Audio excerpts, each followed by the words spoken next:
Senator Gold. Last week, the Trudeau government ended several federal COVID-19 aid programs, with Deputy Prime Minister Freeland saying, quote, "The time for extraordinary COVID support is now over."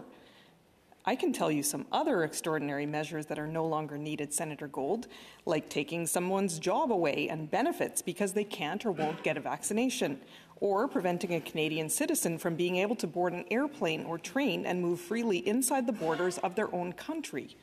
Senator Gold, I've asked you twice before when Prime Minister Trudeau would lift his federal vaccine mandates. You didn't have an answer, so I'll ask again, hoping third time's the charm. If this Trudeau government now admits extraordinary measures are no longer needed to assist Canadians with COVID, when will you also end the extraordinary and punitive federal vaccine mandates? Senator Gold. Thank you for your question.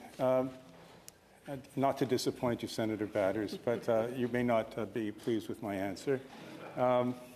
There is a difference between recognizing that the enormous amount of financial support to individuals and businesses that was necessary to get Canadians through the pandemic may no longer be necessary, and that a focus properly must turn now to strengthening the economy going forward and ensuring that we address the important issues with which we're confronted, like affordability, inflation, and the like.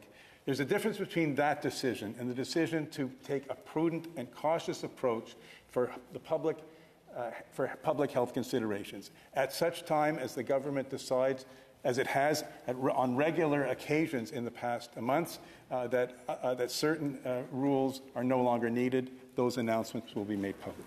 Senator Batters. Well, you'd think that having a job would help with affordability. But Senator Gold, Canada's Chief Public Health Officer, Dr. Theresa Tam, stated Canada is experiencing, quote, decreasing transmission in many areas, quote. She says wastewater levels are, quote, showing signs of a potential plateau. The provinces have dropped their mandates. Our allies around the world have done the same. The Trudeau government has ended assistance programs for COVID-19, and yet you refuse to even create a plan to lift these unnecessary federal vaccine mandates. Why? Senator Gold. The government continues to assess the needs for these mandates and what adjustments need to be made. And as I said, will continue to be guided by not only public health considerations, but what are in the best interests of Canadians. Lenkin.